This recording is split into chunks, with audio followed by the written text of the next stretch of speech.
Good morning. Good morning. Good afternoon. Good late night. Good early morning, depending on where you are in the world. Um, as you see, we've made a few changes over the past few months. We're bringing in Jeannie and Heather. Um, I will let those two introduce themselves again in a few minutes. But we're also going beyond the 1 minute music. That may help for people that are getting ready to get on the live show, and it surely helps for people like Jesus that love the Spanish guitar. But it causes problems for folks that tune in late because they tune in.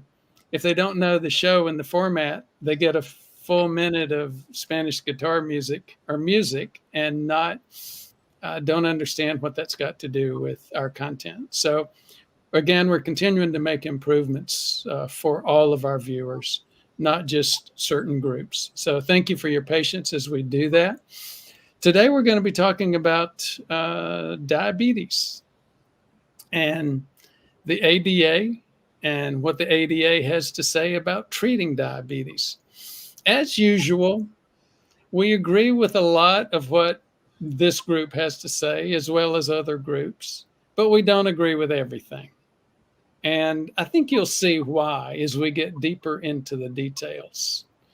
For those of you who have not seen this channel before, we're all about the major causes of death and disability: heart attack, stroke, blindness, kidney disease, and even erectile dysfunction. And guess what? Those are not different issues. They're all wrapped up in one major root cause that just does not get diagnosed.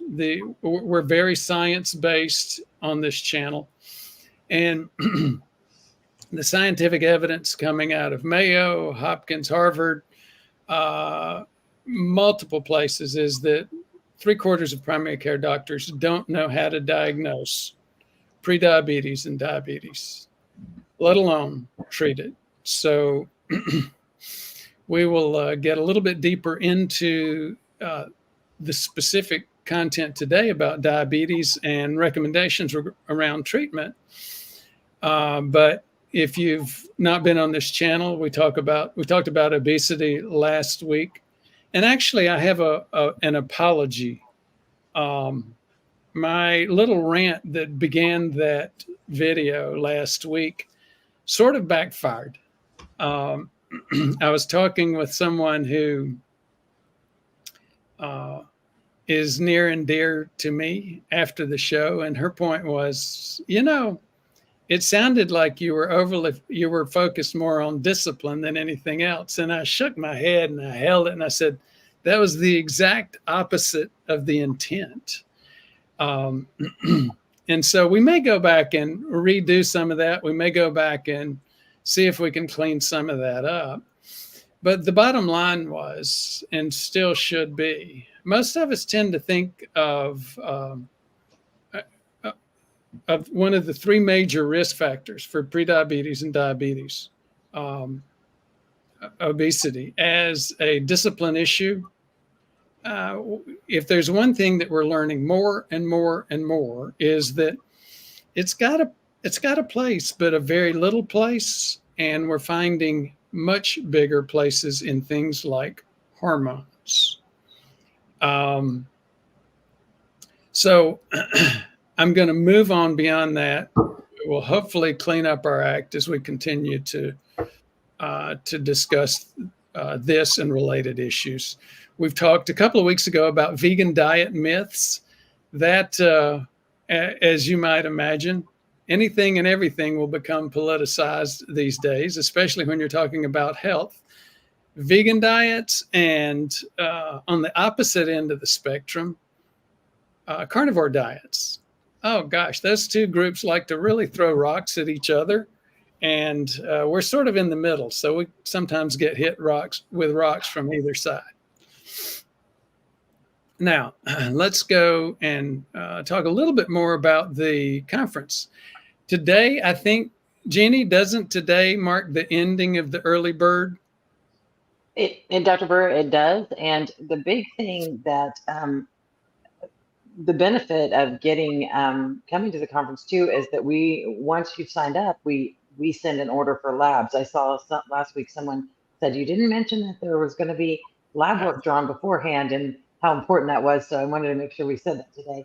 But definitely, once you get signed up, we send a requisition over to get labs. And I know myself, I had those exact labs drawn on the 24th and of October, and I still don't have them in my hand. No, I didn't do the OGTT because I didn't have time that day, but on the fractionated stuff I did. And so it does take, it's not like a turnaround 24-hour, 48-hour lab. It takes them a lot longer. So did you want to say anything about that, Heather or Dr. Burr? I do. But Heather, ladies first if you've got something. No, I mean, I just think the sooner you can get in to get those labs, the better. Speaking of holding my head and getting frustrated, so how many times in the beginning we had like the very first time well, first of all, use of the word conference is a misnomer. We know that most people when they think conference, they think coming in and sitting down and listening to speakers for a couple of days or however long. And that can be boring, but it also is a big deal for people. Learning is not boring, especially when it's learning something that helps you add a couple of decades to your health span, healthy life. But conference is still not the correct word for this. Maybe it's something like a pop-up clinic. You know, you get these pop-up restaurants where they rent a house or a place where they can create food and seat people and feed them. This is a place where we're renting hotel space where we can do the process that we do for helping people save their own lives. And we're getting more and more of that. We're continuing to grow. And that's what this item is. So the first day I mentioned, there's still interest in just the conference alone. And yes, we allow people to come do that. Most people that come, I'll warn you, once you get started with it, most people that come to it on a conference basis end up saying, hey, I'd like to go ahead and buy up and get an evaluation because it just makes so much sense. But the first day I mentioned that, we had a couple of dozen calls, and people were quoted the full evaluation price and thought they were getting the conference, just sit in the conference price, and they got very frustrated. And yes, if you're comparing apples and oranges, you need to go back and look again. It's about a third of the price for what people get for a competitive clinical evaluation, preventive evaluation. And as we know, it isn't competitive. There are, your typical preventive evaluation gets an EKG and a doctor that they dress up in a white coat, and they talk about EKGs and stress tests. And once you realize the fact that those don't predict heart attacks, they don't extend lifespan or health span, you're just not getting anything competitive, but you're paying 3 to 4 times the price. And again, that's what this is, much more so than just a conference. So I'm starting to get long-winded on this. I'll be quiet. I almost, again, forgot to mention something. It's not just the labs, it's the CIMT. And people travel for hours. They wait for months to get an appropriate CIMT. You get it done within minutes at the conference. And there's a lot of benefits to, so essentially maybe we should break it down a little bit. There's different options for the conference. You can just sit and not have any clinical piece and hear it. There's a price for that. You can go and you can have the clinical evaluation on site and hear the conference. That would be the people that have their labs drawn prior to coming and get the CIMT there. And then those people could just go home. And then there's also another option where you can have a direct visit with Dr. Brewer or follow up different ways. So there's a lot of different options on it. So if you are interested, it'd be probably worth a call. And I think we're filling up pretty quick. So there's actually another option, and it's a popular one. You see this with spouses. Typically, the female going with her spouse because she thinks he's got the problem and she doesn't. And so she goes, she says, okay, I'll sit there just to get him in, to get him evaluated. And once she starts listening, she starts saying, hey, you know what? I can just go ahead and get a CIMT when I'm here.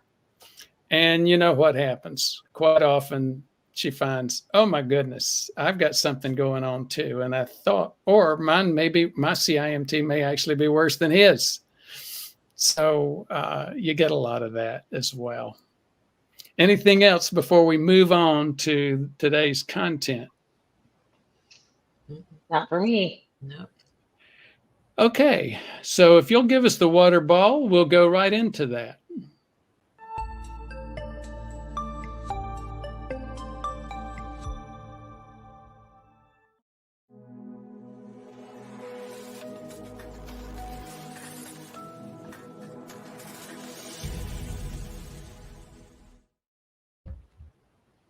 So, are doctors treating diabetes the right way? The answer to that is a short one. No, they're not. But that's not really quite the topic that we've got on the slides. We're talking about the ADA guidelines. So, Jeannie, you want to get us started on those? Sure. So the ADA guidelines, diabetes is a complex chronic condition requiring continuous medical care with multifactorial risk reduction strategies beyond glucose management. Diabetes self-management, education, and support are critical. So essentially that's saying diabetes is very complex. It affects many things. It's beyond just controlling glucose, because we need to control damage of high glucose and lots of different factors that come into play, things we have to keep our eye on to make sure that, they don't have problems with feed and different things. So it's a very damaging disease if not controlled well. Dr. Do you want Burr? me to do the slides for you? Sure. Okay. Okay. So this one is the criteria for the diagnosis of diabetes. So this talks about blood sugars. Less than 126, fasting is defined as no caloric intake for at least 8 hours, or 2 hours less than 200 during an OGTT. Now, that one probably isn't. Is that one? They're not doing a 1 hour and a 2 hour. They're just doing a fasting and a 2 hour with that score, right, Dr. Burr? It looks like it. And that's Okay. one of the areas that I would argue if that's actually what we're saying. Okay. As people may or may not, now that you asked the question, I'm going to get into one of my little things. As people may or may not know, OGTT is a far better way of testing for this. You'll see one of the slides later on where they're saying, maybe not. One of the key places where I would argue with them. There are multiple formats for OGTT. The one that's done most often these days is for women during pregnancy, and that's what, an hour and a half, 90-minute, or 1 hour OGTT? 1 hour. 1 hour OGTT. And as both of you know from doing the experience with us, quite often the 1 hour is not so bad, especially as we get middle-aged. And then that 2 hour is a big, big deal. So they're missing a lot there. The other place where they're missing a lot has to do with looking at insulin. And nowhere in these slides, nowhere in the recommendations do they talk about looking at the amount of insulin required to measure your blood sugar. These guys are the American Diabetes Association. They're the standards committee for, well, there I go. I'll be quiet for a few minutes. Not for long, but for a few minutes. Okay. So this test, so again, we're trying to differentiate exactly when they're drawing the blood sugar. So this looks like just a straight 2 hour, not the 1 hour in between. But anything over 200 during the OGTT, the test should be performed as described. So essentially, you get 75 grams of a glucose solution dissolved in water.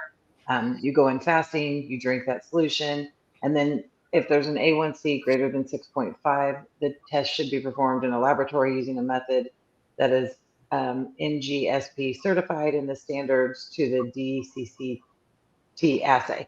So essentially, if we see an A1C of 6.5, that's a lot of red flags for us. We don't trust the A1C for a whole lot, but anything over usually 5.8 or 5.9, we end up seeing the OGTT come back with usually a high blood sugar, don't we? Yep. And so anything over 200 is diagnostic of diabetes. Sometimes people will say, well, it was only at 208 for 2 minutes and then it came back down. Dr. Brewer, what do you have to say about that? You're talking about the 1 hour? I'm talking about any time that blood sugar is up over 200. Well, I'm being facetious and a little bit sarcastic. They look at it, they say, well, it was only during the 2 hour, or it was only the 1 hour, which is the most common. And what they fail to know is that the real high number is at 1.5 hour. And the bottom line is optimum glucose shouldn't be going over 120 anyway. So we're talking about optimum glucose levels. And we're also with one of these slides where I do agree is they'll start making some differentiation and make comments about prediabetes versus diabetes. And again, I'll leave that comment and frustration for them. Bottom line is, I'll get back to this comment though. I don't know the number of doctors that I've talked to that have said, I mean, these guys have gone through a lot of training, and this is the most common killer and disabler in our population, as well as many others. They're the best trained healthcare work staff or workforce in the world. And I don't know how many dozens and dozens of times that I've heard them say, this is rigged to fail. To over 200 in one of these tests, it is not diagnostic of diabetes. It's a normal number. It's fine. And I spend a lot of time holding my head these days. But if we do have a reading over 200 in that, we consider that diabetes, right? We transition. As does even the standards committee for the ADA. Come on, that's Yep. Who else do you want to ask? Exactly. So that's what I'm trying to get at, is that sometimes we get resistance on that. But if you get a blood sugar over 200, and Dr. Brewer even talks about his own story and seeing his daughter and eating some foods in New Orleans where his blood sugar shot over 200, and that's when he realized he was a type 2 diabetic. So I mean, it's just something out there that we have to talk about, and sometimes that's it's difficult because people they've always been diet controlled and they've never had the pressure put on their system to take the glucose tolerance test, and then the eyes kind of are opened, I would guess. I would say, Heather, what would you say to that? Oh yeah, I think a lot of times, people have that false assumption that their A1C has been, good, in the 5 range, and we do the oral glucose tolerance test, and that tells an entirely different story. So And while you've invited interruptions, I'm going to add another interruption in that space. The American Association of Clinical Endocrinologists, AACE, has said A1C is not the right way to diagnose this problem.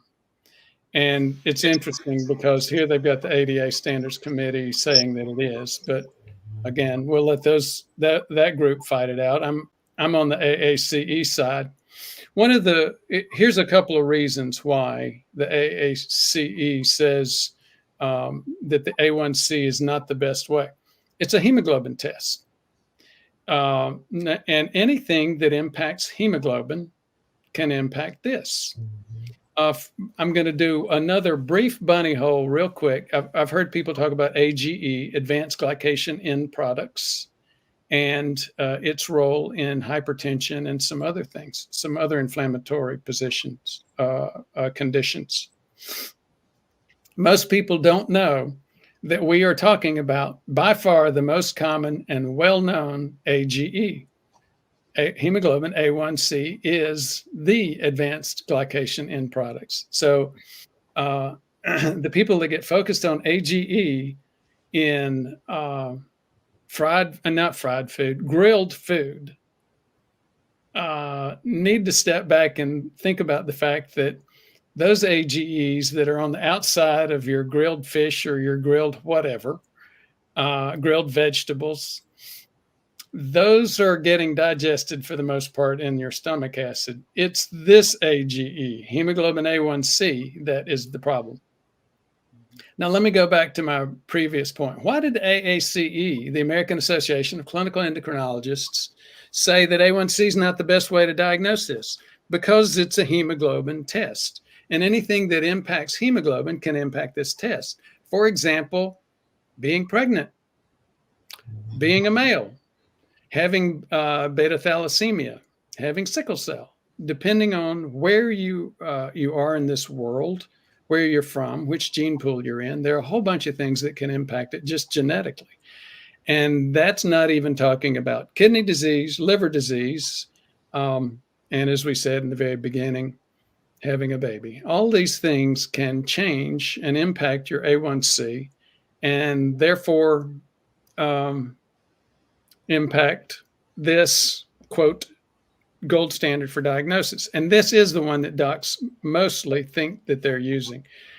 Two other quick bunny holes. Docs think they're using it, but the evidence is very clear. They're not using that either. They're using a random fasting glucose that they've gotten for another reason. That's not me ranting. Or it may be me ranting, but it's based on truth and evidence. The vast majority of these diagnoses are made on a random glucose test. And you hear a lot of times when people will report going in with symptoms of an MI or having chest pain or whatever and ending up in the ER, and they'll have blood sugars in the 300s and 400s, and and then they figure out what's going on, and then they kind of then they realize there's all this plaque and all this stuff going on, but those blood sugars have been out of control for a while. Yeah. So let me make one again. You asked for it, the interruption, and you got me going. So let me make one final comment about the AACE and their comments about A1C not being the most accurate. By far and away, this is going to be a pop quiz. I'm going to put both of you on the hot seat here. By far and away, there is one other reason why A1C is often inaccurate, especially in our population. And I didn't even mention it. Neither did the AACE. What is that? Why the A1C is inaccurate? Mm-hmm. I'm going to go with dehydration. Heather, you got to let me give you a hint. It causes a false low number, A1C. Cutting your carbs. Fasting. I was going to say fasting, but yeah, cutting the carbs. You can be full-blown diabetic. You don't eat carbs, your A1C is not going to go up. True. And your doc's going to think you're fine. Mm-hmm. And especially in this day where low-carb diets are so popular, that's a key. That's, at least clearly in our experience, the most common reason for having an inaccurate A1C. Well, and a lot of times we do see people, and here's something that I think we know in healthcare, and maybe not everyone knows. So a lot of times, like, let's say that someone's pregnant and they have a 1-hour glucose tolerance test, and it shows up that they are, diabetic or pre-diabetic, whatever the case may be. So then they have them do the 3-hour glucose tolerance test. 9 times out of 10, when that comes back positive that they're diabetic, nobody gives them insulin. What they do is they try to teach them how to diet control it. So they say, don't eat all these foods that make your blood sugars go high. Well, our population already does that.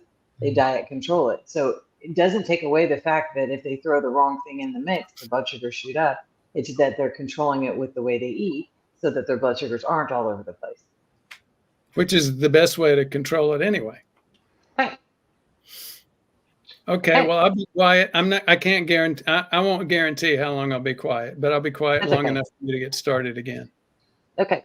So in a patient with classic symptoms of hyperglycemia or hyperglycemic crisis, a random plasma glucose greater than 200 occurs. So that's kind of what the same thing we were saying. So we'll go to the next slide. Well, I do have to ask the question. So they imply that's only in patients with classic symptoms of hyperglycemia or a hyperglycemic crisis. I would say, and again, where I would say I made my own diagnosis, I was not having classic symptoms of hyperglycemia or a hyperglycemic crisis. This is a place where I would argue with them that. So they could be asymptomatic, is what you're saying. You could have no symptoms at all, blood sugar shoot up, and I mean, I think most patients are asymptomatic. For quite a while, they're asymptomatic, I think, right? Exactly. So it sneaks up on them. Okay. A1C 5.7 to 6.4. That's considered prediabetes. Again, we see a lot of numbers in those high fives that come back no longer prediabetes. Should be viewed as a clinical entity in its own right, but rather should not be viewed as a clinical entity in its own right, but rather a risk factor for progression to diabetes and cardiovascular disease. And that's, did you say something, Heather? No. Okay. What does that mean? Not viewed as a clinical entity in its own right, but rather as a risk factor. Well, I don't know. Jesus wrote that, but it sounds like somebody. He's quoting the standards committee. Okay.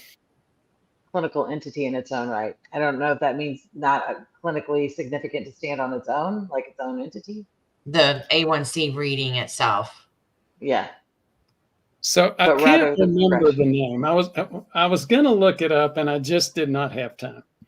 But there was a video that I did, and it was a science reporter. I think it was either Scientific American or Science Magazine. And he did this whole thing. And it wasn't that he came up with this alone. There's a whole group that says, and I think probably the standards committee is responding to that group. There's a group that says, it's pretty militant about saying, get the term prediabetes out of your lexicon. Now, there's actually two groups. One group is saying, because it's a disease too. The other group is saying, no, it's not a disease. And he was in that group.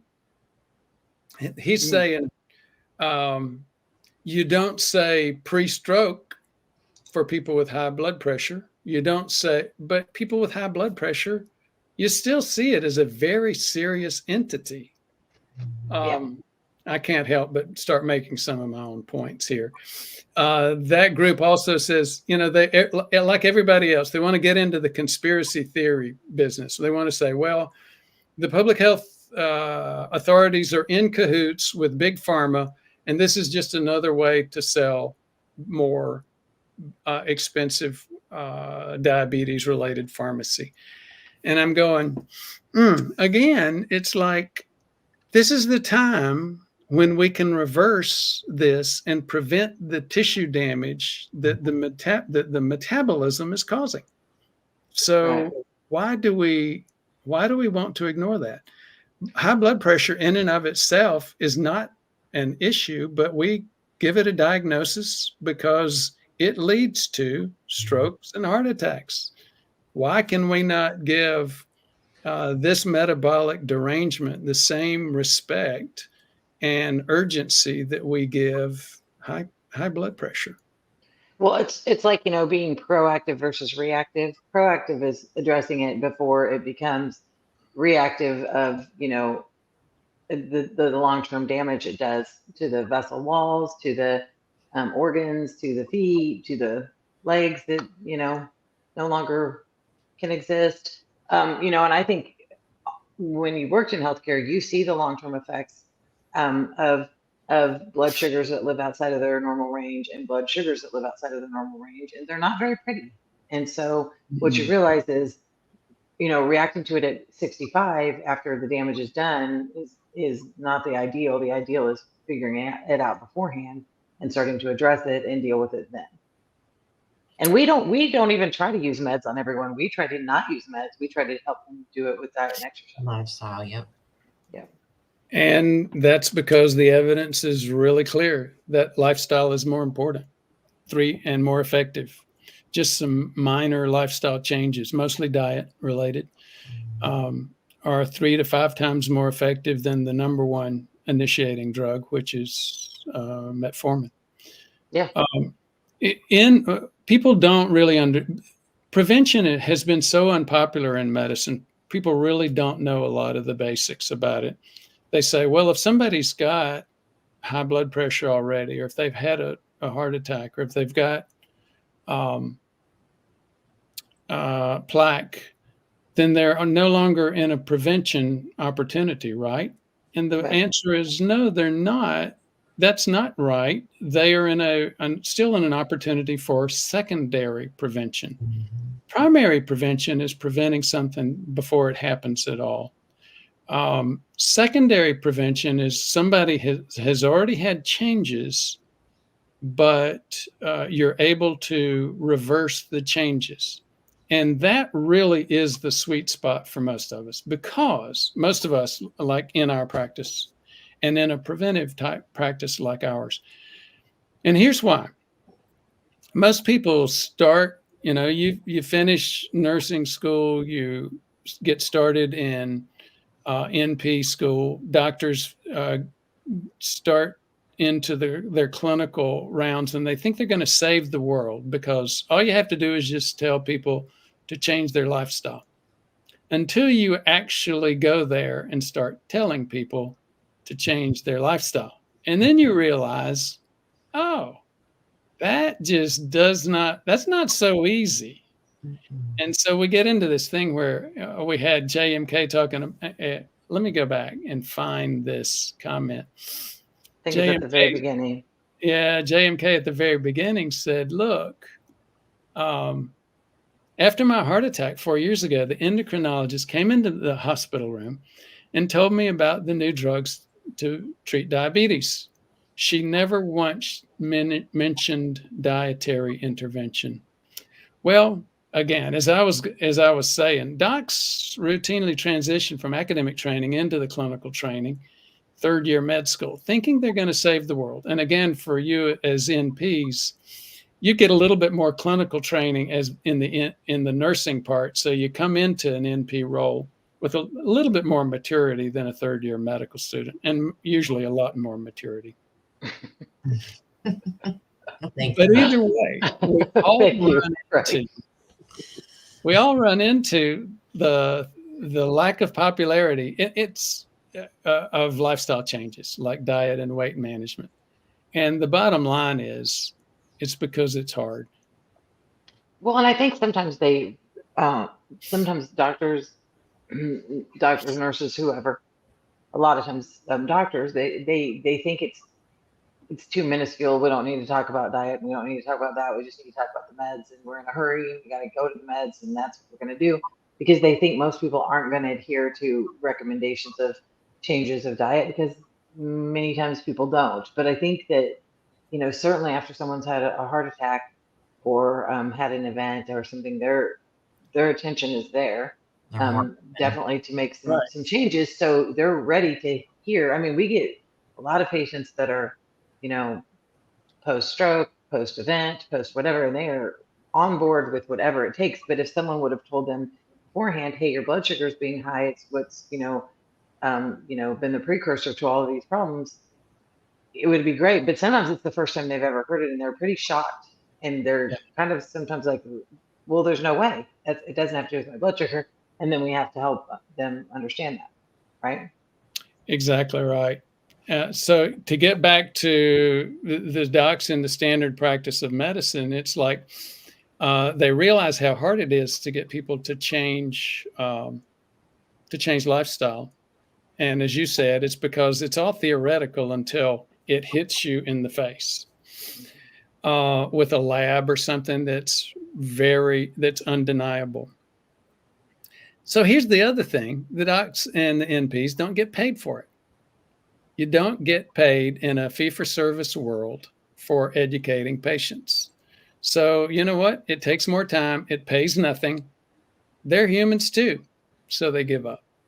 So if you want to blame your doc, that's fine, but this is a much bigger issue than just your doc or your NP making errors.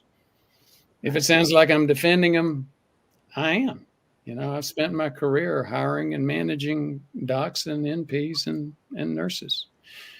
But as Jeannie mentioned, here's where the sweet spot really happens, and that is finding somebody that's more in a secondary prevention mode or even tertiary. Secondary would be people with prediabetes or hypertension or a positive calcium score, which is one of the most common reasons for coming to see us.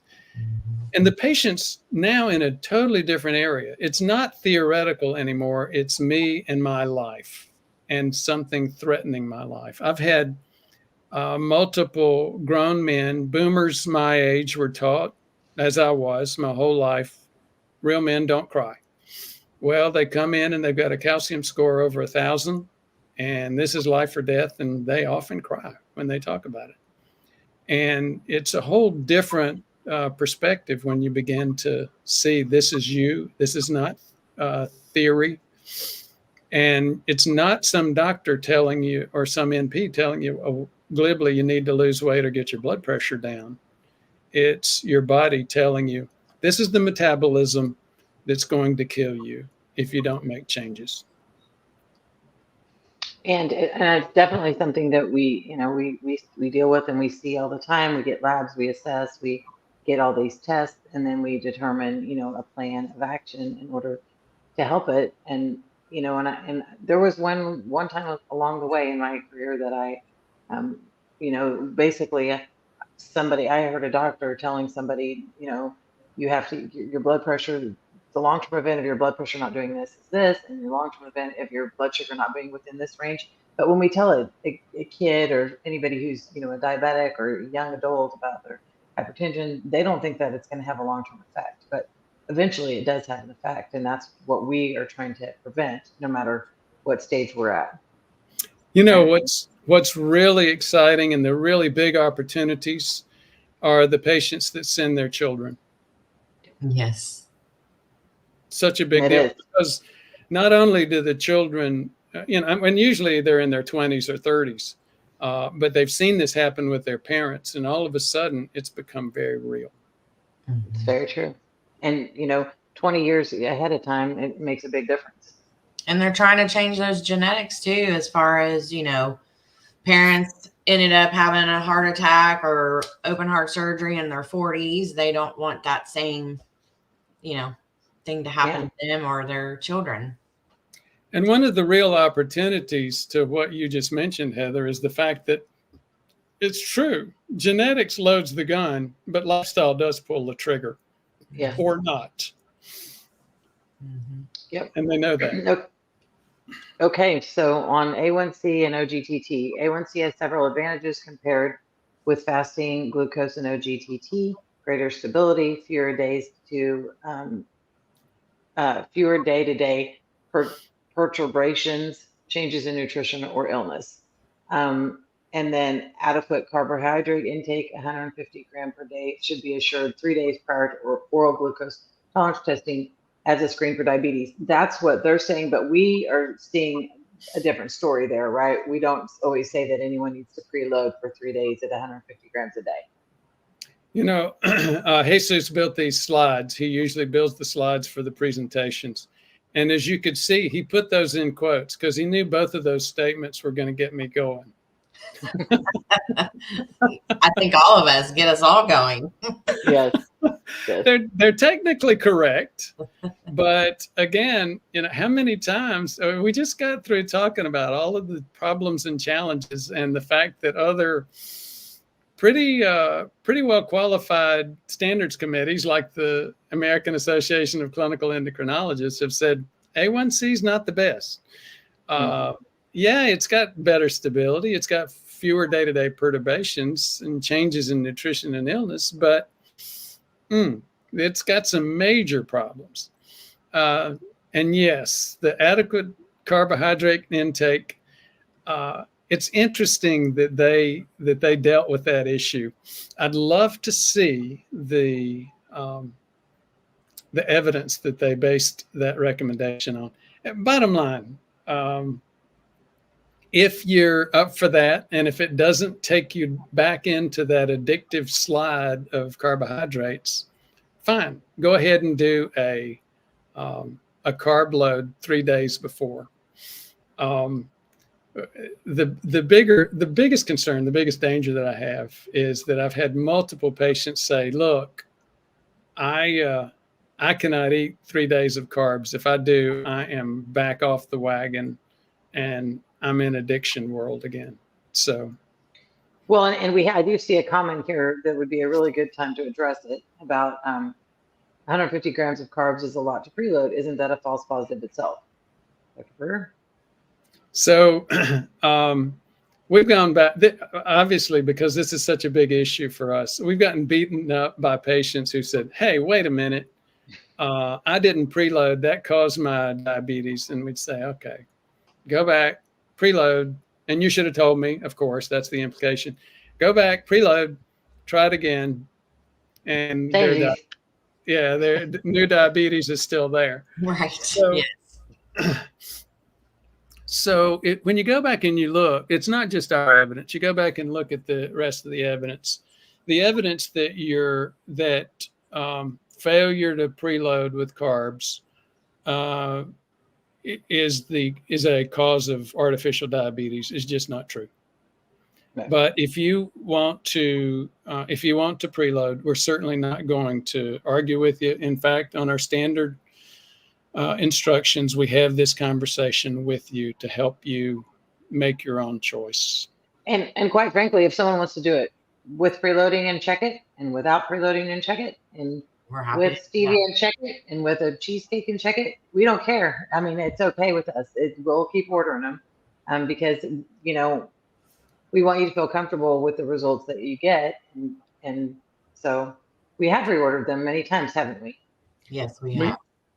We have, and we routinely do. And it makes the point that despite all of my rants, we're not very paternalistic. Our patients, it's interesting to note that our patients, the vast majority, know more about this issue and condition than 98% of docs, at least 3/4 of docs. And a request like Jeannie just mentioned, let me do it with and without, is a very, very smart request. It's the kind of request that what percentage of docs are going to even know to look at? No, they're not going to. They're not going to understand. And we even get patients who tell us, well, can we do this? But I don't really want my primary doctor to know because I don't want her to know that I'm going outside this because I asked her and she said no, or I asked him and he said no. And, so we make those accommodations for people and whatever the case may be, because people do go in there when they have this information a lot of times in their hand and they don't get what they want and with their primary. And so we get a lot of calls for that too. Okay, Jesus, I'm going to move on to the next slide. Jesus, you're watching. Okay, we get a lot of requests to do those because docs refuse to order them. Oh, I was in family practice and I was told, don't order the oral glucose tolerance test. That's so mean for your patients. Just do an A1C and a random blood sugar in the office. So, I mean, yeah, it's the reality. Well, before my daughter had her baby in September, she had done her 1-hour glucose tolerance test, and I had told her that is fasting. I told her that's fasting, and so she went to Starbucks on the way and then failed it. And I said, I told you it was fasting, and so then her doctor said she had to do the 3-hour. And anyway, long story short, she said, well, my mom works with CGMs all the time. Can I do a CGM? So they let her. And so she wore the CGM and had to record every blood sugar. But it was very, she's 33, and it was very eye-opening to her what it affected, because she used to drink sweet tea all the time. She drank sweet tea and her blood sugar went to 150. And she said, dang, that sweet tea really shoots it up. And I said, sure does. So anyway, very enlightening. Okay. Lifestyle changes, 7% weight reduction can make a difference. Healthy, reduced calorie diet, and greater than 150 minutes per week of moderate intense physical activity, which I'm sure we're going to address. Eating patterns for prediabetes, improved access to diabetes prevention programs. And Dr. Burr, I'll let you start off on this. You know that some of those studies that I quote about typical primary care docs, and it's sort of an interesting definition of primary care when they use that. It's not only family practitioners and internists, but also cardiologists as well, because cardiologists are so involved in playing a primary care role for cardiovascular patients. And that same those same surveys, they're called KAP studies, knowledge, attitudes, and practices studies. And I keep quoting the knowledge piece. They don't know how to make the diagnosis for prediabetes. 3/4 of them don't. The attitude and practice is, oh, well, if I do have a patient with it, I prescribe metformin, and I refer them out in case they want to get some lifestyle stuff. So, again, the practice is not what it needs to be, because the knowledge is not what it needs to be. It's true. And in here they talk about, the diabetes care talks about the weight reduction, which we know weight reduction starts to make a large difference in any time you have this status. Healthy, reduced calorie diet. It's more carbs than it is so much calories, but less than 150 or greater than 150 minutes a week of moderate intense physical activity. Of course, we talk about the HIIT training and doing that for, 2 20-minute sessions in a week of, essentially getting your heart rate up into the 130s for a minute and then back down a minute and back and forth for at least 20 minutes 2 times a week. That making a big difference. Of course, walking every day is great for helping things and all the way around. And then diabetes prevention programs. I mean, we're kind of a diabetes intervention program, but I think there's other stuff out there. Dr. Burrow, Heather, you have anything on this slide? I mean, it's always difficult. When I was in family practice, you get a newly diagnosed diabetic. It's so difficult and hard to find, those diabetes prevention programs or even the education programs out there. And like Dr. Brewer mentioned earlier, when you're just tied to certain time constraints, I would love to sit and teach and educate patients, but unfortunately that was not the reality of family practice when you're seeing, 30, 40 patients a day, unfortunately. So, but I think that's a huge problem. And Jeannie mentioned the whole physical activity. Modern intensity can be interpreted many different ways. So there needs to be really specifics on what types of physical activity can be most helpful, which we do a lot of in our practice.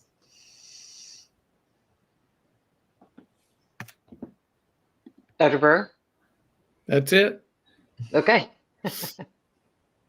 Kidney disease prevention. So, when I saw this when I saw patients getting dialysis over the years, and then when you first see dialysis, you're a little bit intimidated when you don't work in that world, because, someone's sitting on a machine and it's filtering, it's filtering their blood, their kidneys, their urine, whatever. And it's how they live, and it's pretty scary because they have to go there 3 times a week. They're exhausted afterwards. There's all these different things that go into play. But one common denominator that you start to find out is that most of those people were diabetic, or most of those people had blood sugars that were out of control. And that's why most of those people are there. Now, there's always an exception to the rule, but I don't know what the percentages of people on dialysis are that have diabetes. I've never looked that up. Dr. Bird, do you know? I don't know the number, but it's clearly the number one cause. So it's kidney disease. I don't know if it's 2/3, 3/4. It's in that area. Okay. So again, that's why kidney disease prevention is optimize your glucose control, you optimize your blood pressure, Your albumin to creatinine ratio is important. Your SGL2s for patients with kidney function greater than 20 mils per minute, 1.73. Dietary protein for stage 3. So a lot of times that means they have to be on a specific diet, and how their body can handle that diet. And if they have stage 3, the protein, they have to really watch protein, and nephrologist referral. If we see it within a certain range, we get people onto the nephrologist. We don't wait. If we see stage 2 of chronic kidney disease or anything like that, we want them to consult. And we do see people can turn that around. And we do see that turned around sometimes. Now there gets a point where there is no more turning around. But that, I think, in my mind, is the ultimate of the ultimate end result of not controlling diabetes is dialysis or death. Dr. Brown? Heather, anything before I get started? No, I agree. I mean, I just have 2 major points. I did a quick lookup on Dr. Google on your question, Jeannie, and I think it's low. This is a reference from the CDC that's saying that in one survey, 44% of people with end-stage renal disease had the diabetes listed as the primary cause of end-stage renal disease. And if you're looking at the documentation, again, I think that's way low, and I think it's probably more of a documentation question. Okay. The major comment that I had for this page has to do with the fallacy of using the lab normals to interpret your labs. Daniel Trevor is going to be back. A lot of folks, just like everybody else, myself included, a lot of folks liked him. A lot of folks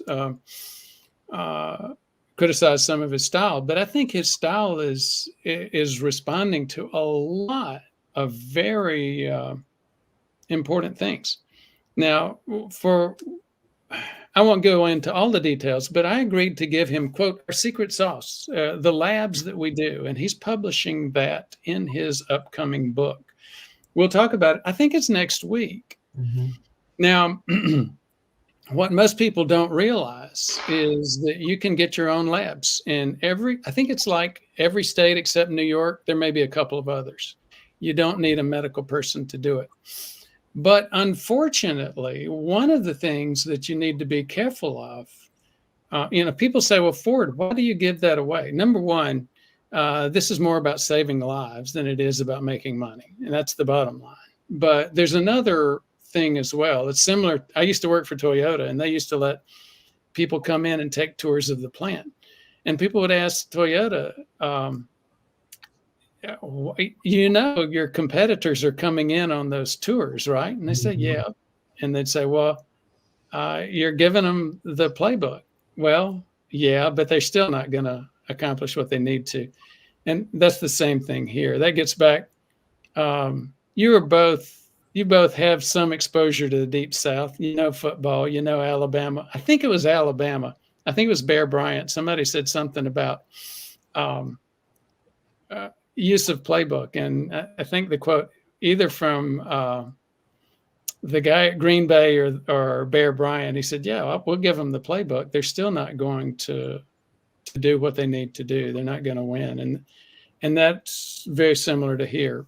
If you wait till your microalbumin creatinine ratio is what the lab is telling you, you're way too late. Microalbuminuria is the risk factor here. 30. So for women, that's 13 and above. For men, that's 5 and above. And that's when you're starting to get risk and damage, metabolic damage. So, yeah, and go ahead. Go ahead. No, go ahead. So again, it just makes the point that, there's a lot more you can do. Be careful about trying to interpret all these things on your own, though, because you can miss some very important stuff. I've had multiple people come back to me. The places, the labs that are maybe the most misinterpreted by patients as well as docs are the most important ones. This one, the A1C, the insulin survey. I'm not A1C. This one, the OGTT, the insulin survey, and the fractionation, all of which are And critical to this yeah, disease condition. and I think that that's really important too to realize is that the levels that we look at aren't necessarily the lab values. That doesn't make them wrong or us setting the bar too high. Changing the goalpost, so to speak.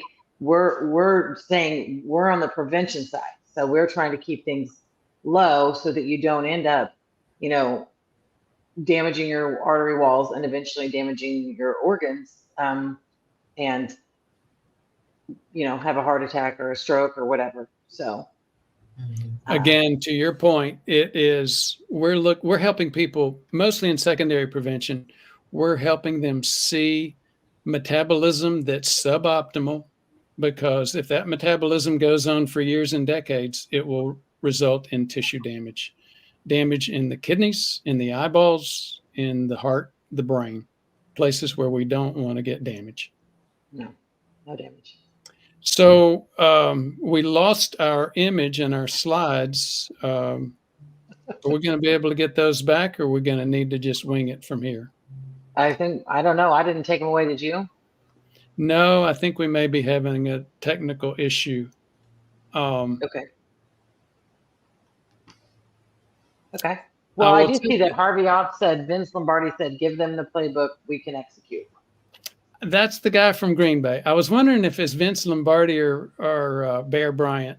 I'm just a wealth of Trivial Pursuit misinformation. I know that I live down here near the Roll Tide fanatics. I don't really know what even it means though, but I hear them say Roll Tide every time they talk about Alabama. What does it mean? I don't know. I know their mascot is an elephant. I can't understand the correlation between the Roll Tide and Alabama at all. Like they say it every time. I think, what does that even mean? Roll what tide? You don't even have the ocean there. What's going on? I don't get it. Oh, Alabama's got some good ocean. But yeah, they do. Do they? Well, maybe not compared to Santa Rosa Beach. No, they have Perdido Key, right? I think. Well, they got Orange Beach. They've got. Oh yeah. No, that's right. That's right. Yeah. Those aren't. I don't know that those are. Those are man-made, right? You're being a beach snob. You are. Am I? She can afford to do that. She's in Florida, so. You know what? I had to be a Midwesterner most of my life, so now I'm going to be a beach snob. There you go. Okay, so I don't know if we can get our transition to Q&A. I'm going to assume that we can't, and I agree with you. That was a great move. Let's go ahead and start dealing with questions and answers. Okay, yeah. Leo Acapulco. Leo's been on, or Leo has commented a few times. It's great to hear from you, Leo. Thank you. Leo says, good morning. Great to be here. My family's okay, but lost everything. Please pray for my hometown and my family. Admin delete if not appropriate. So as you may have guessed, Leo's family is in Mexico.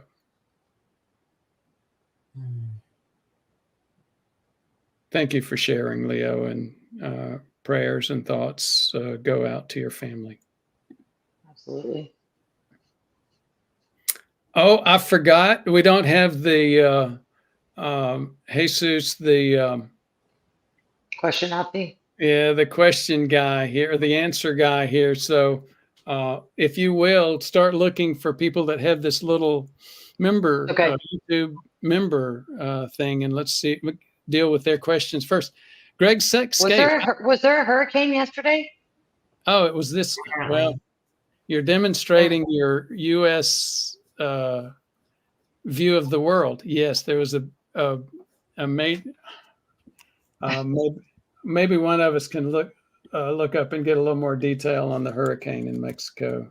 Oh, I didn't even see that. Yeah, that isn't my U.S. That isn't my U.S. privilege. I just don't always look at the news because I'm working so hard. Yeah, I don't. Was that Otis? Was it Otis? Yeah, it was Otis, Hurricane Otis, and yes, it was over Terrible. 100 people dead or missing. Huge, huge issue.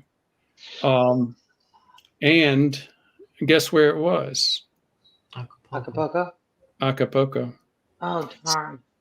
So Greg Scaife, hi everyone. Why is waking glucose, fasted glucose, higher when I have a poor night's sleep? That's a good one.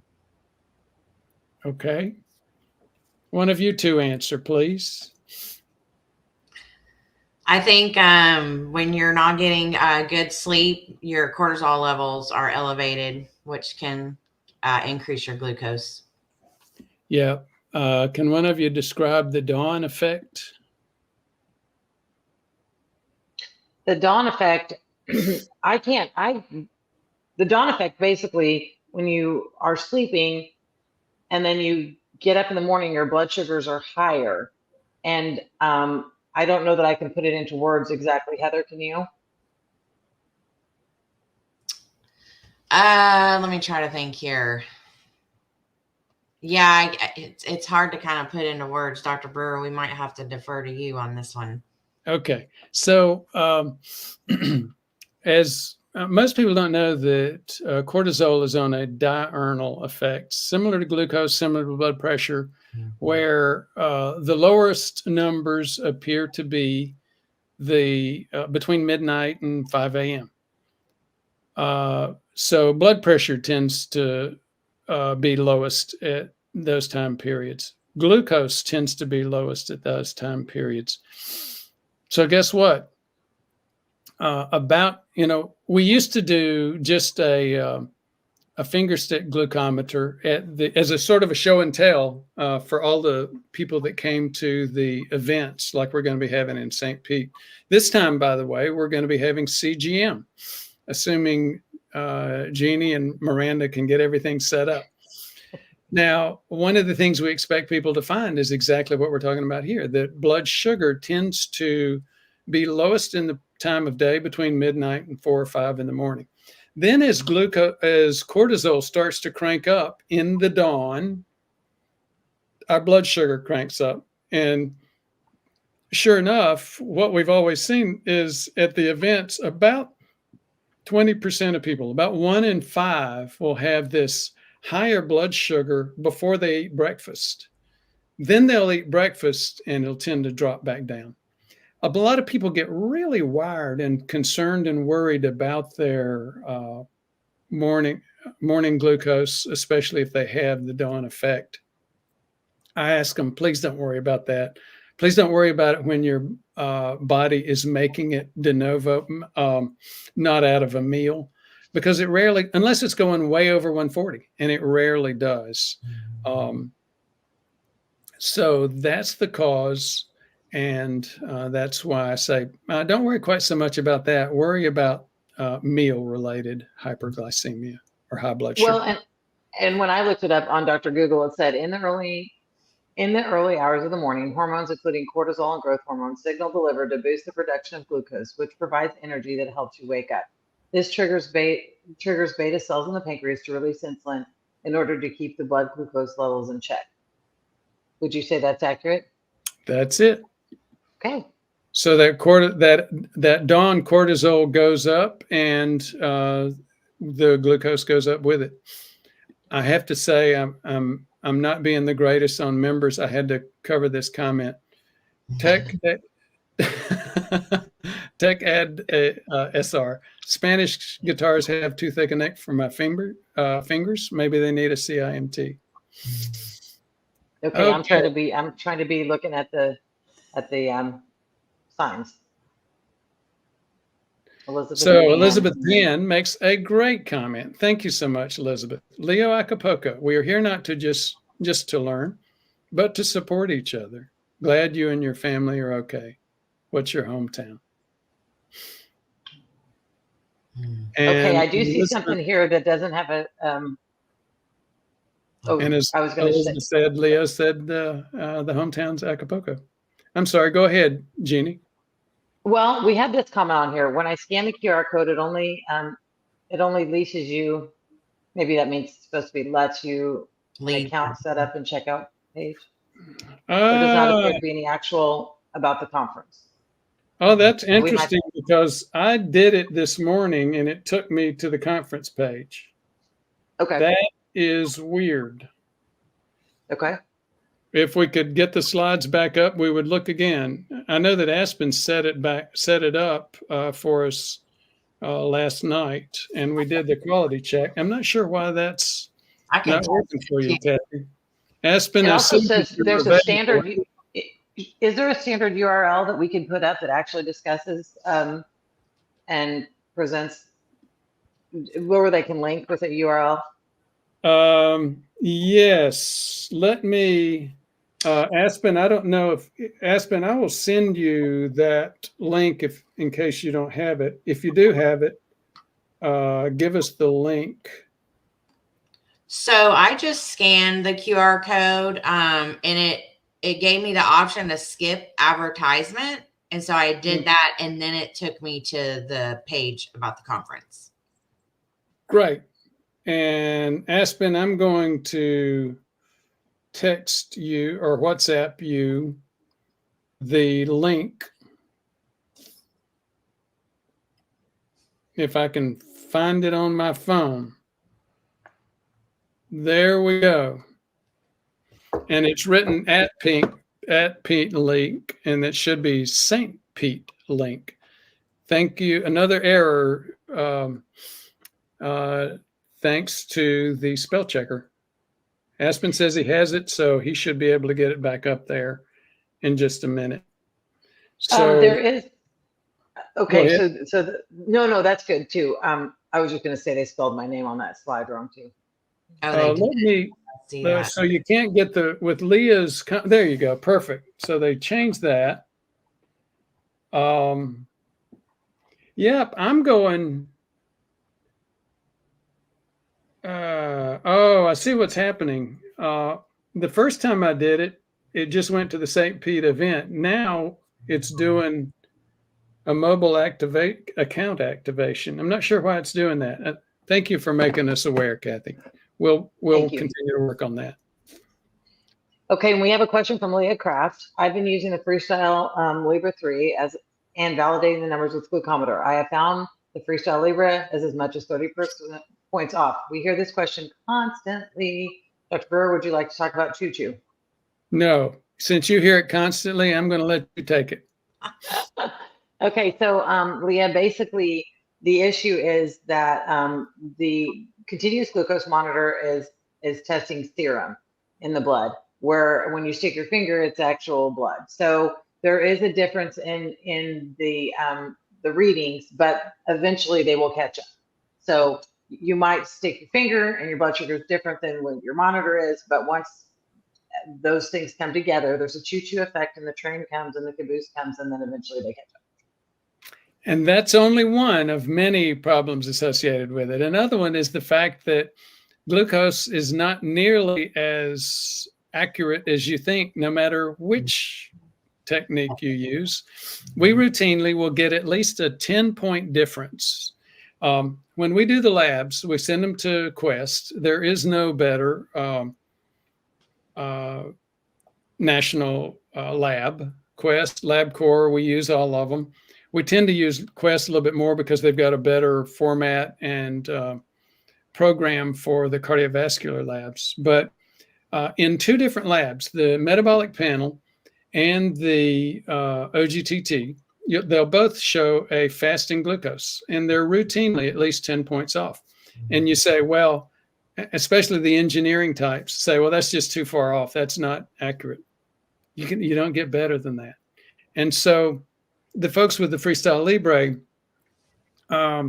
I never got that much of a difference, a 30% difference, but until recently, and one of the monitors or one of the sensors I used was that far off. When it's that far off and you're sure it's not the finger stick, send that back. Give them a call. They're very good about replacing it. The bottom line is it's not for making a treatment decision. It's for understanding your patterns. So there's a whole bunch of fuzzy logic items that you need to be aware of. Look at the gestalt, the whole picture, not just that one number. And it's like if you take, no, it's okay. If you take your blood pressure on a certain monitor every single day, and that monitor reads the blood pressure a certain way, you accept that, right? But you throw something else in the mix, and it's not, and it gives you a way different blood sugar or blood pressure. Then we like it to be consistent. So if you're consistently using one monitor and then you're seeing a big change with that one monitor, then there could be a red flag.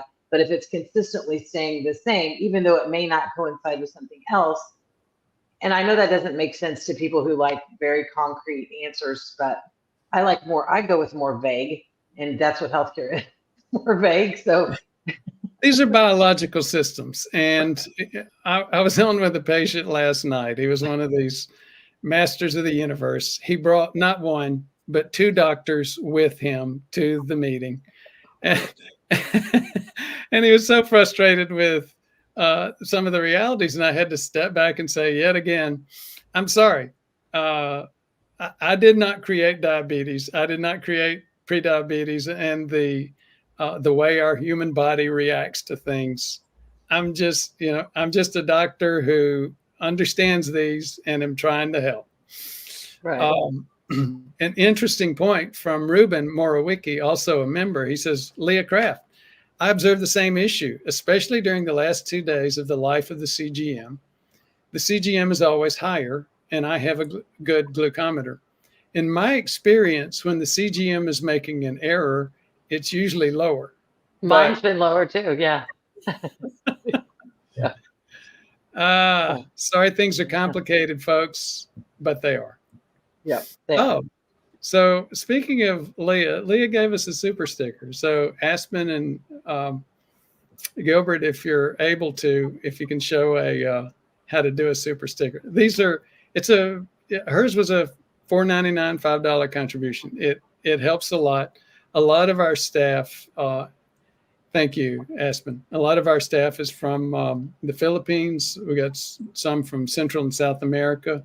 And these contributions make a difference. I mostly run the channel with revenue that we make by seeing patients and my life savings. And it's helpful. Every little bit helps. We appreciate it, Leah. Did you say and your life savings? Yes. Well, it is what it is. Okay. Crimson Tide is the name for Alabama U. Is that why they say Roll Tide? What does the roll have to do, Harvey? Could you let me know? Oh, goodness. Okay. And I'm looking to see. Dr. Bird, this may be. Sorry. I quote, well, keep that one. I quote JMK a lot. He's got a lot of good comments, and this is a good one as well. We see this all the time. I'm going to get emotional and get into rant mode if I don't watch myself here. People go for decades with insulin resistance, prediabetes, before that condition's ever diagnosed. That is the problem. That's what's causing the mass majority of death, disability in our world. Not just the U.S., but all over the country. Believe it or not, yes, we've had pandemics. Yes, we've got wars, but this is causing more of it than anything else. People go for decades with insulin resistance and prediabetes, and it doesn't get diagnosed. And if it gets diagnosed, we can reverse all of this stuff. We can stop it dead in its tracks, and we can reverse it. So that's why we need to have our PCPs order fasting insulin and OGTT with an insulin survey. You're exactly right. I'm convinced that at some point that will happen, but probably not in my lifetime. And I expect to live another, let me see, I'm 66. I expect to make it till 126. I don't expect it to happen over the next 60 years. Okay. Yeah.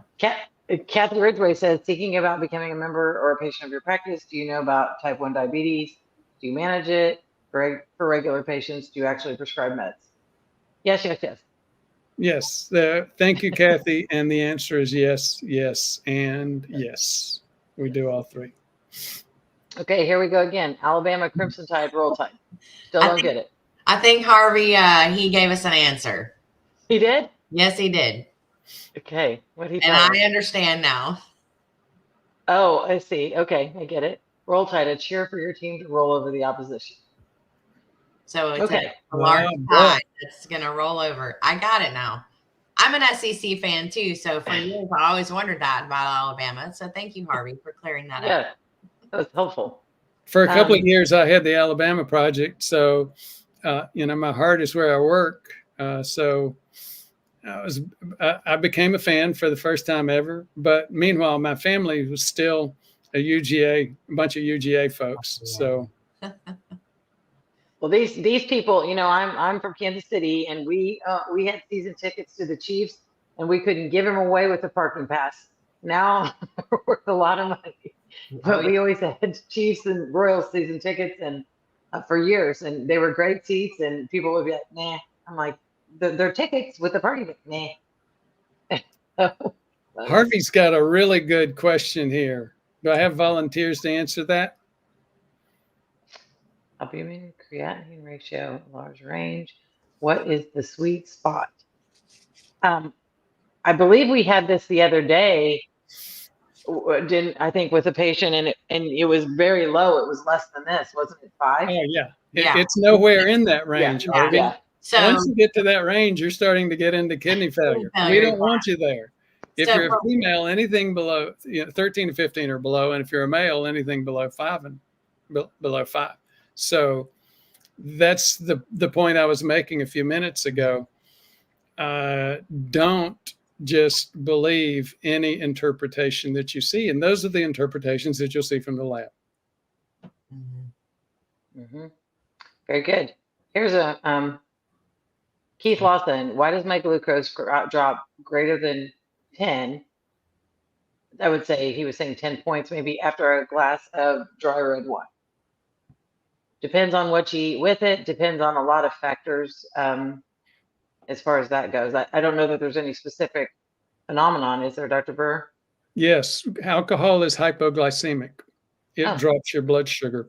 And the other thing that it does is that it will,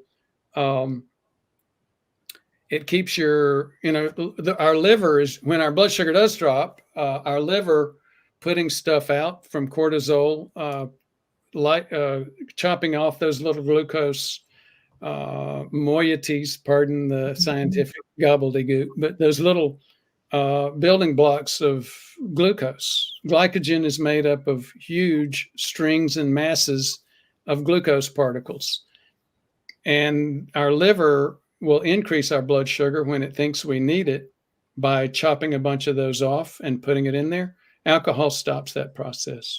Metformin does as well, or it slows it down dramatically. So that's why you get. Okay, very good. Now this one I couldn't help but laugh at.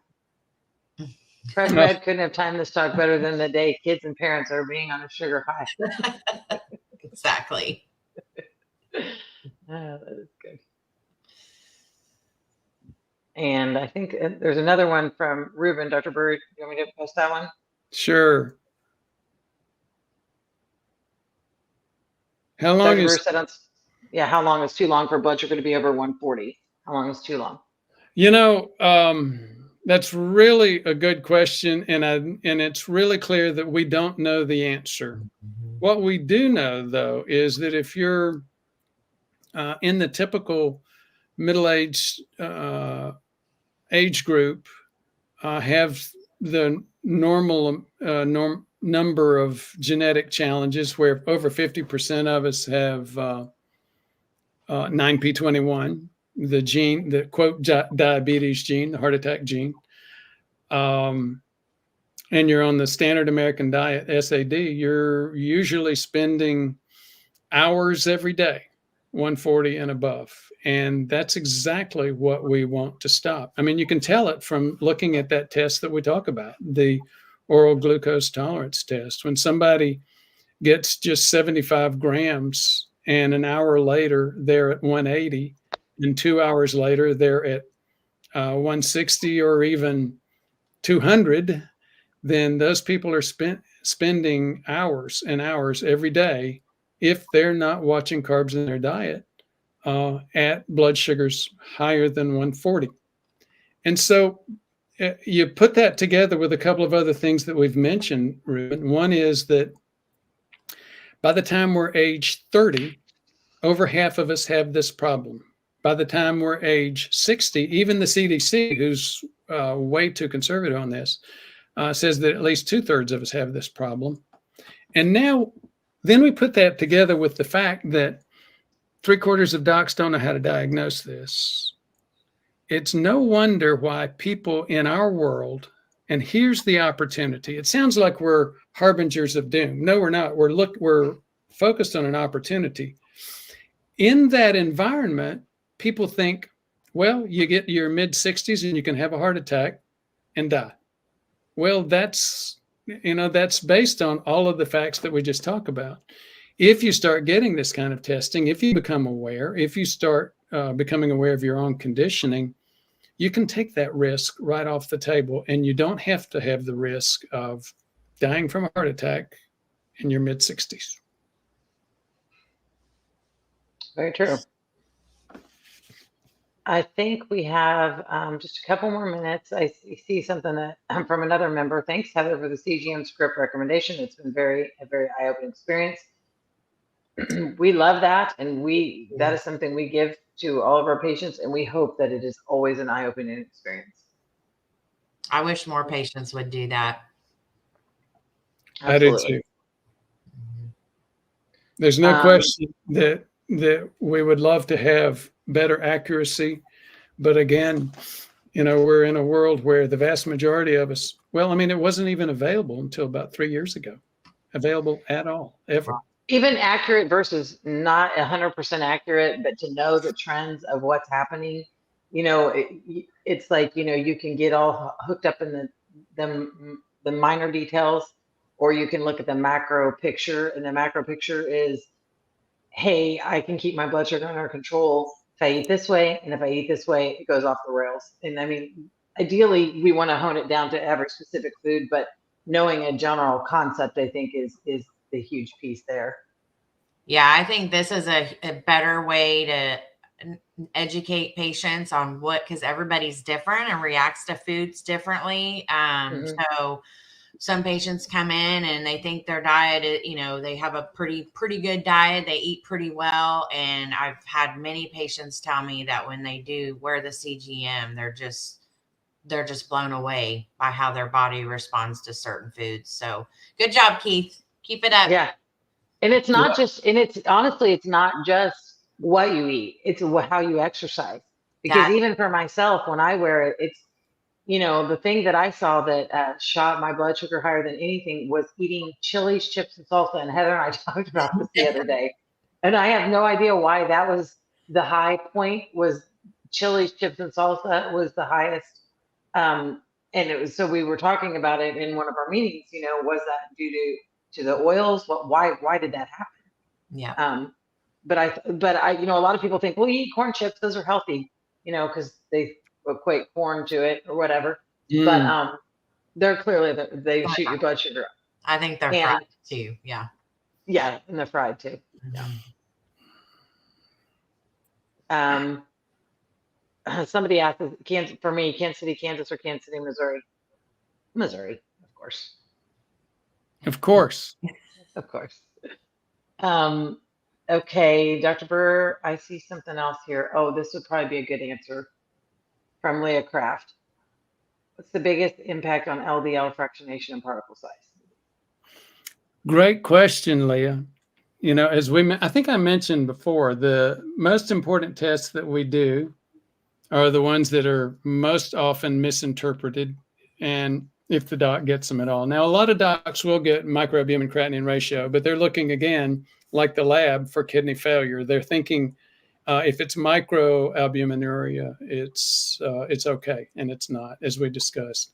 We've already talked about the failures to interpret, to even get an OGTT, and clearly to get an insulin response.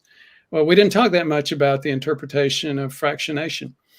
It's called fractionation of LDL. And in total lipid fractionation. So you'll see fractionation most of the time. You'll see the increased numbers of LDL particles. That's the least important of these numbers. The most important is HDL large and LDL. They look at the reality is they're looking at the same thing in both of these, but they discovered them at different times, and they have a different way, a different orientation to them. In the I'm having a senior moment in the Quest labs. They do it a little bit different from LabCorp labs, who does it different from other labs. But in Quest, they will show HDL large and LDL pattern, A pattern versus B pattern, and then it'll show the peak. Now, here's what happened. And this was about 2 years ago. I did a very detailed analysis of those. And that was back when Quest was showing us the actual bell curves. So let me take a minute and describe what's actually happening, Leah. It's helpful for all of us. When you have problems with your carb metabolism, you start to get fatty acid replacement in the large fluffy LDL and the large fluffy HDL. When fatty acid replaces the cholesterol in those particles, the liver burns it as energy. So one thing we don't realize is that these cholesterol, quote, cholesterol particles are actually used in energy transport. We're beginning to see that much more in the new information coming out about lean mass hyperresponders. That's another bunny hole I'm not going to go down. But so with somebody that has carb metabolism problems, you'll see loss of large fluffy HDL, and you'll see loss of large fluffy LDL. That's the critical piece. And you need to understand that before you start getting into the details of interpretation of the fractionation. But that's the real gold. That's the real critical information that we're getting out of the fractionation. I don't know if that was too theoretical. Jeannie and Heather, was it too theoretical? Is there a better way to describe that? I think you described it very well. I think it is very theoretical information, but I think you described it really well. I agree. So, yeah. So again, short version of it is what we're looking at is loss of large fluffy HDL and LDL. And unfortunately, we didn't create it. It's just not simple the way the numbers come out. And so we help people interpret it. And if you want to get into details on it, look up triglyceride over HDL ratio and find it was a YouTube live that I did 2 or 3 years ago. And it showed the bell curves and everything. We have just a couple more minutes, Dr. Brewer. Here's another one. This is from Woody Woodring. Knowing it takes about 8 hours to metabolize blood fat and sugar, does eating breakfast or skipping lunch better, or skipping breakfast fine and eating lunch? That's a really interesting question. I'm excited to see somebody ask that. I have personally wondered about that. So there's one thing, wondering about things, wondering about mechanisms, which you bring up, the mechanism behind it, and what you actually find in evidence. And what's actually found in evidence is not two different peaks for eating. It's one. So no, it doesn't work as well to have a breakfast and then skip lunch and then have dinner. It works better to close one eating window during the day. The other term is TRE, time restricted eating. There was a Nobel Prize in medicine a few years ago that focused on exactly this issue. What you're wanting to do is give your body, your metabolism, multiple hours during the day when you don't have food on board, where it accomplishes what's called autophagy, but in simple language is just recycling of injured organelles and cells. Very good. I think one last one, but because I think this one's important.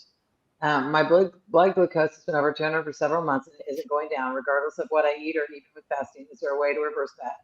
There's a way to definitely get in for an appointment, and that's probably imperative for you to do that. That blood sugar is way too high. Absolutely. In respect for the season, I'm going to go back to one more comment I wanted to add to that last thing about autophagy. Okay. Autophagy is our body's way of recycling. It only happens when we do some form of fasting, time restricted eating, or intermittent fasting is one of them. But it deals with a thing called zombie cells. And they're real. They're called zombie cells because they're only partially alive, and they've got challenges with them. They are hormonal tissues, hormonal cells, and they tend to drive bad things like insulin resistance. They don't die until you get into a fasting kind of mode.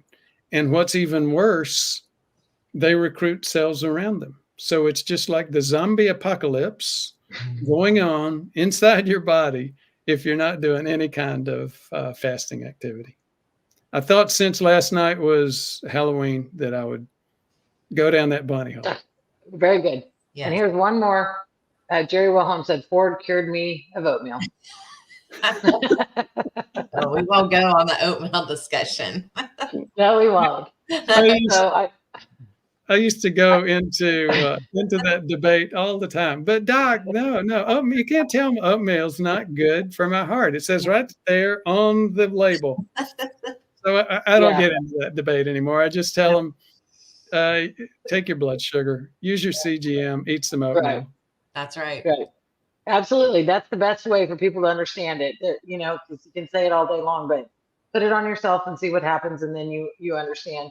Dr. Brewer, I figured I could get this back up, and we probably wanted to say it right again one more time today. Yep, it's too late to get the early bird. Fred and I were going back and forth. He wanted to extend it till November 1, but that's gone. So we're getting a lot. Late bird. What's that? It's time for the late birds. That's right. And I know and understand too. I'm a value shopper, but the bottom line is one of the things Fred is talking about right now, he's having a blast talking to people. He's saying there are just so many people that are so frustrated with their doc just looking at LDL. And one of the big challenges is overcoming this focus. You know, they know they need to get help, and they know that they're not getting it. But then they say, yeah, but this is more than a copay. You know, people have gotten so wrapped around their axle in terms of value shopping. And you know what? You can pay a copay and continue to hammer down your LDL, or you can come see us and see some very, very important life-saving information. I'm going to end with a statement that'll make plenty of people mad.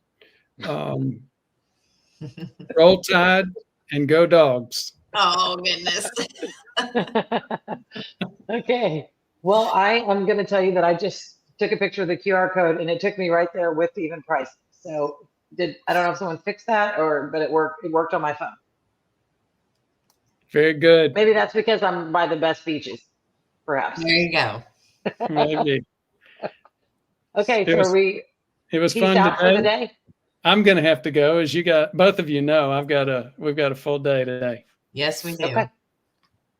All right. Well, we're going to